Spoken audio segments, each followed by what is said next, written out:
नमस्कार दोस्तों। आज मैं इस वीडियो में आपको बताऊंगा कि माइग्रेशन सर्टिफिकेट क्या है, क्यों जरूरी है, कब जरूरी है, कहाँ से मिलता है, अगर नहीं मिला तो क्या करें। ये पूरी जानकारी मैं आपको इस वीडियो में बताऊंगा। तो बात कर लेते हैं कि माइग्रेशन सर्टिफिकेट को हिंदी में क्या कहते हैं। माइग्रेशन सर्टिफिकेट को हिंदी में प्रवासन प्रमाण पत्र कहते हैं या प्रवास प्रमाण पत्र भी कहते हैं। मैं इसलिए ये बता रहा हूँ कि बहुत सारे स्टूडेंट का कंफ्यूजन रहता है। जैसे उनको हिंदी का फॉर्मेट मिला माइग्रेशन सर्टिफिकेट का, तो उसमें जब प्रवासन प्रमाण पत्र या प्रवास प्रमाण पत्र लिखा होता है तो वो कंफ्यूज रहते हैं कि ये कौन सा सर्टिफिकेट है। तो इस वजह से मैं आपको हिंदी में भी ये बता रहा हूँ कि माइग्रेशन सर्टिफिकेट को हिंदी में प्रवासन प्रमाण पत्र कहते हैं। तो ये तो हो गया हिंदी का। अब बात कर लेते हैं कि माइग्रेशन सर्टिफिकेट होता क्या है। तो जैसे कि मैं स्लाइड में आपको देख सकते हैं, स्लाइड में मैंने लिख रखा है क्लियर, जो कि आपको क्लियर समझ में आए, इस वजह से मैं स्लाइड में दे रखा हूँ। और जैसे कि आप पढ़ सकते हैं, जब आप एक स्कूल से दूसरे स्कूल में एडमिशन लेते हैं या एक यूनिवर्सिटी से के बाद जिस भी यूनिवर्सिटी में एडमिशन लेते हैं, तब आपको अपने सभी एजुकेशन दस्तावेज के साथ एक माइग्रेशन सर्टिफिकेट भी जमा करना पड़ता है। मतलब आप कहीं भी एडमिशन लेने जाएंगे तो आपको एक जो दस्तावेज तो है ही, वो तो आपको जमा ही करने हैं। उसके बाद साथ ही एक माइग्रेशन सर्टिफिकेट भी आपको जमा करना पड़ता है, तो उसे ही माइग्रेशन सर्टिफिकेट कहा जाता है। जो आपको कहाँ से मिलता है? बोर्ड से मिलता है, यूनिवर्सिटी से मिलता है।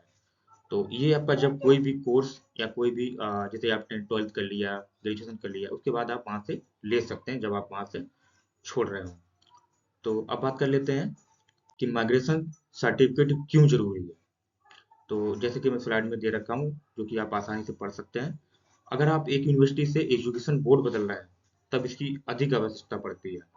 इस सर्टिफिकेट से इस सर्टिफिकेट से ये बात कंफर्म हो जाती है कि कोई भी व्यक्ति अपनी पिछली यूनिवर्सिटी से पूरी तरह से पास हो चुका है। यानी कि जब आप अपना पूरी तरह से पास हो चुके होंगे और आपका बोर्ड वहाँ से क्लियर हो चुका होगा, तब आपको वहाँ से वो सर्टिफिकेट मिल जाएगा। और बिना माइग्रेशन सर्टिफिकेट कोई भी कॉलेज एडमिशन नहीं देता है। ये आपको ध्यान रखना है कि बिना माइग्रेशन सर्टिफिकेट कोई भी कॉलेज एडमिशन नहीं देता है, इसलिए बहुत महत्वपूर्ण सर्टिफिकेट ये होता है। माइग्रेशन सर्टिफिकेट बहुत महत्वपूर्ण होता है। अब ये लास्ट वाला जो पॉइंट है, इस पे आप बिल्कुल ध्यान देना है आपको। ये वाला पॉइंट, इसमें बहुत सारे लोग कंफ्यूजन रहता है, वो मैं क्लियर करता हूँ। ये सर्टिफिकेट आपको काउंसलिंग में नहीं, आपको एडमिशन के समय दिखाना होता है। कुछ यूनिवर्सिटी एडमिशन के 15 दिन बाद तक का भी समय देती है इमार्जेंसी सर्टिफिकेट जमा करने का।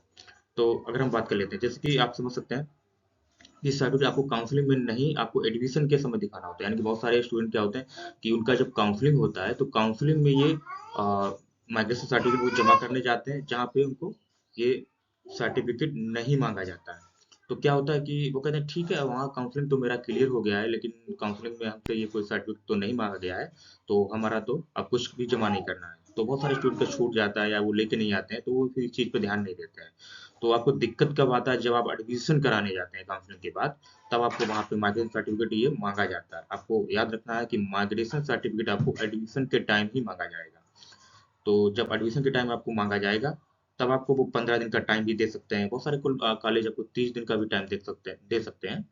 तो ये सब आपको ध्यान रखना है कि माइग्रेशन सर्टिफिकेट आपको जरूर ही जमा करना है। बहुत इंपॉर्टेंट हो जाता है माइग्रेशन सर्टिफिकेट, बिना इसके आपका रजिस्ट्रेशन नहीं होता है। अगर आपका जैसे रजिस्ट्रेशन भी रुक सकता है, ये जरूरी नहीं कि नहीं होगा, लेकिन रुक सकता है, टाइम लगता है उसके लिए।